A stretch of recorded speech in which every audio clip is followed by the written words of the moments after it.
Masuk pasar di sini.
खादालाई खादा light मैले लामै त्यसो लाइट बाबु खादालाई घुम्ने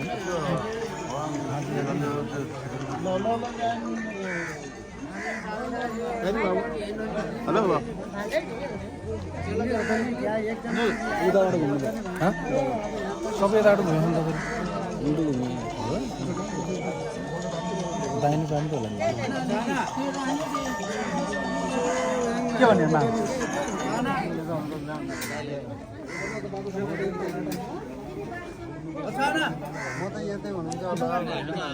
एकै ठाउँमा भन्दा अलिक उता मिलाएर हाल्थ्यो नि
नपारी खोला पारी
त्यसको झोलाहरू तैँले बोक्ने हुन्छ नि त त्यसलाई उताबाट सिधै पठाउने कि हो त जहाँ कि स्कुलहरू त्यो पुलमा बोक्नु बस अनि उसलाई फोन गर कहाँनिर छ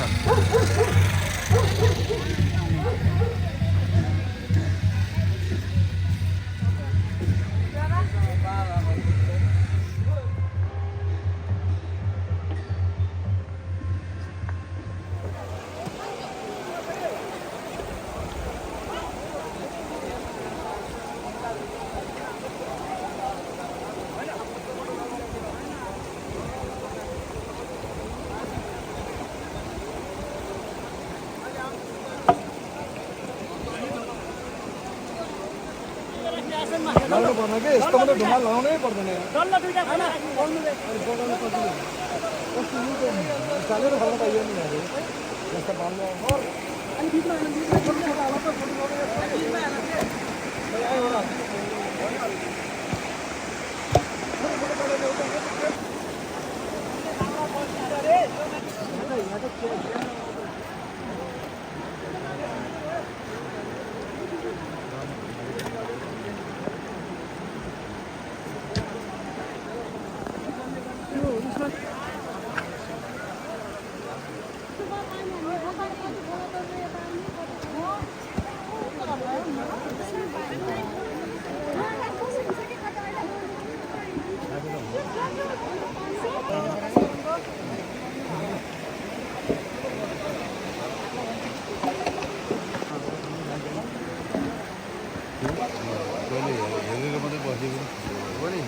सबै जान्ने भयो भनेर आएको।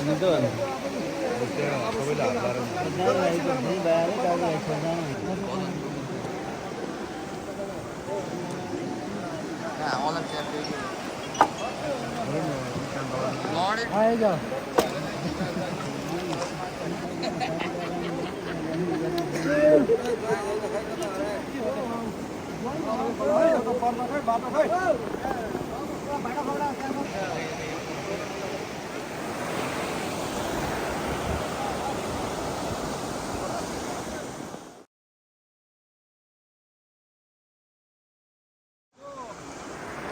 गण्डकी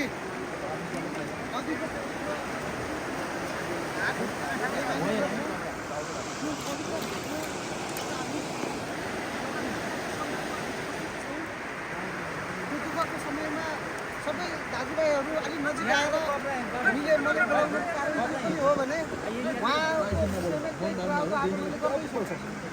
यहाँहरूले कतिपय थाहा नभएको कुराहरू पनि आजको अन्तिम विदाई गर्नको निमित्त उहाँको स्वर्गवासको कामनाको निमित्त उहाँको वैकुण्ठ वासको कामना गर्दै आज हामी अन्तिम पटक उहाँको भौतिक शरीर जो मृत्युभन्दा पछाडि हामीले देख्दैनौँ। यद्यपि हामीले लामा महोदय आमा बुवा दिदी बहिनी दाजुभाइ समाजका सबै अगुवा नेतृत्वहरू सबै जिम्मेवार मानिसहरू यति बेला हामी बिरामीको रूपमा भइसकेका छौँ।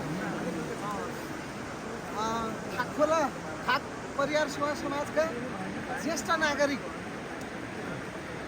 आज हामी माझमा हुनुहुन्न। वास्तवमै उहाँले पोखरामा रहेर तपाईँको मुस्ताङसम्मको यात्रा कपडा खरिद गरेर मुस्ताङमा लगेर बेच्दै आफ्नो जीवन चलाउँदै आउनुभएको आदरणीय बुवा आज हामी बिचमा अस्ताउनु भएको छ। उहाँको पार्थिव शरीरलाई छोराहरूको दागबत्तीको माध्यमबाट भक्तिभाव ढङ्गबाट हामी सबैले प्रार्थना गरेर बाँकी स्वर्गीय जिन्दगी उहाँको स्वर्गवासको बसाइ सुखद रहोस् भनेर हामी उहाँको विषयमा मौन धारणको कार्यक्रम मैले अगाडि बढाउन चाहन्छु। र सँगसँगै म कास्की जिल्लाको परिवार सेवा समाजको अध्यक्ष समिति परिवार हो। मैले यहाँ यो श्रद्धाञ्जलीको कार्यक्रम चलाइरहँदा उहाँले एउटा महत्त्वपूर्ण काम गर्नुभएको छ। हजुरहरूले अनुभूति छ कि छैन? पोखराको सिम्पानी स्थित थाक परिवार सेवा समाजको एउटा जग्गा यहाँहरू सबैको रोगरमा खरिद गर्नुभएको छ। त्यो भवनको त्यो जग्गाको शिलान्यास गर्नुभएको आदरणीय बुवा हुनुहुन्छ। म यहाँहरूलाई के निवेदन गर्न चाहन्छु, उहाँको जुन शिलान्यास गरेर जग्गा हामीले किनियो त्यसमा त्यति बेला उहाँको आत्माले शान्ति पाउँछ। त्यति बेला हामीले त्यहाँको 1-2 तला 3-4 तलाको भवन निर्माण गरेर हाम्रै थाकखोला परिवारमा बिहा भोज गरौँला, कर्मकाण्डको यस्तै कर्मकाण्ड पनि त्यहाँ गरौँला, सुख दुःखमा जोडिने थलो बन्न सकोस्। तब नै उहाँले शिलान्यास गरेको जग्गाको महत्त्व हुन्छ भन्ने मलाई लाग्छ। त्यो विषयमा कास्की जिल्ला परिवार सेवा समाज हामी तपाईँहरूप्रति सकारात्मक छौँ। कहाँ कसरी सहयोग गर्न सकिन्छ सरकारी बजेटहरू खोजेर तपाईँहरूलाई त्यो कार्यक्रममा सहयोग गर्ने विषयले पनि कास्की जिल्ला सहयोग गर्न तयार छ। तर तपाईँहरू सबै यो विषयमा एकजुट भएर एउटा निर्णयार्थ काम गर्न अगाडि बढ्न उहाँको आत्माले पनि शान्ति पाउनको निमित्त यो जिम्मेवार ढङ्गले तपाईँहरू सोचिकन काम गर्दै हुन अनुरोध गर्दै मैले उहाँको श्रद्धाञ्जलीका केही भाषा यहाँ लिखित गरेको छु। म पढेर सुनाउने अनुमति चाहन्छु। भावपूर्ण श्रद्धाञ्जली। विक्रम सम्वत 1994 सालमा मुस्ताङको लेतेमा जन्मनुभएका बुब्ले नेपालीको यही मिति 2082 साल पुस 18 गते शुक्रबार भएको असामयिक निधनले हामी सबै उपस्थित मलामीजन इष्टमित्र नातागोता र सबै बन्धुहरूलाई साह्रै स्तब्ध र मर्माहत बनाएको छ। 88 वर्षको उमेरमा निधन हुनुभएका बुब्ले नेपाली सिलाइ पेसा र पोखराबाट कपडा खरिद गरी मुस्ताङसँगमा व्यापार गर्दै जीवन चलाइरहनु भएको स्मरण गर्न चाहन्छु। हाल पोखरा 9 नागढुङ्गा निवासी स्वर्गीय बुबाको 3 वटा छोरा 4 वटा छोरी 3वटा बुहारी 6 नाति र 13 नातिनी हुनुहुन्छ। उहाँको ब्रह्मलीन अमर आत्माको वैकुण्ठवास स्वर्गवासको प्रार्थना गर्दै ज्येष्ठ छोरा जयबहादुर परियार सुन्दास र उहाँका सबै दाजुभाइ इष्टमित्र र परिवारमा जन्मा गहिरो समवेदना प्रकट गर्दै यो दुःखको घडीमा 1 मिनेट सबैले शिरको टोपी निकालेर श्रद्धापूर्वक शिर नुहाएर 1 मिनेट मौन धारणमा सहभागी भइदिनु हुन हार्दिक अनुरोध गर्दछु। समय सुरु।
धन्यवाद।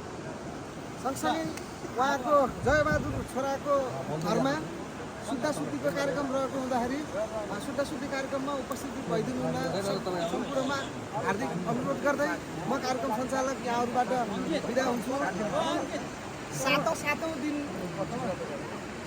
सातौँ दिनको पुण्यतिथिमा शुद्धाशुद्धि रहेको कार्यक्रम गर्दा पुसको 25 गते शुद्धाशुद्धि कार्यक्रम रहेको हुँदा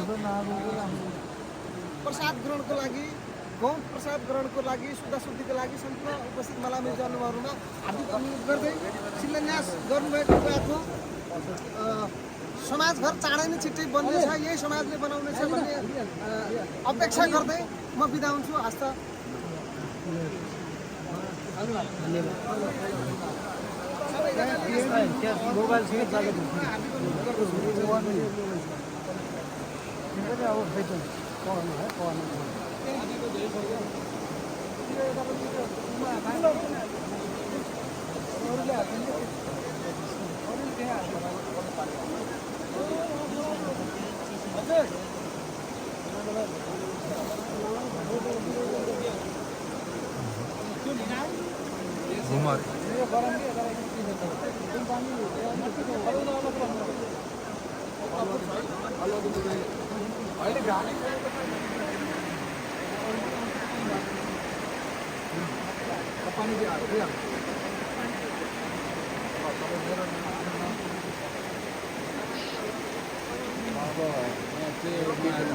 एकजना ज्वाइँ आएर फुल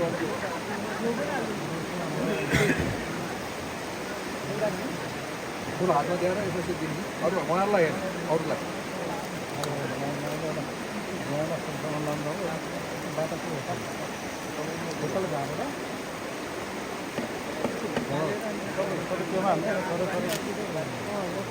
पहिला अरूले पनि पानी हाल्छ त्यहाँबाट हामीले दिएपछि अनि भइहाल्छ। आइहाल्नु त यतापट्टि आउनु पानी दिनु एकजना ज्वाइँलाई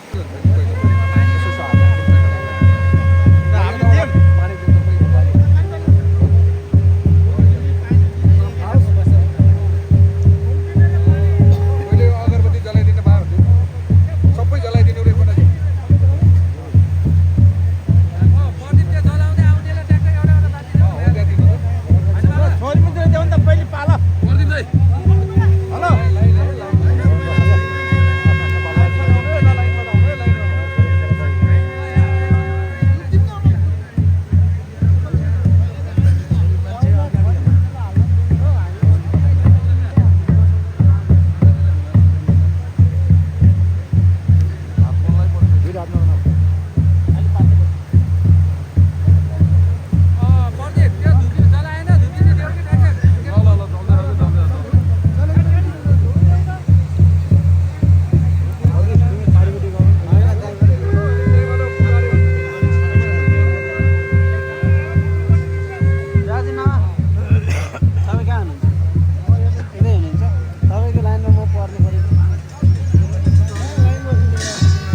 अब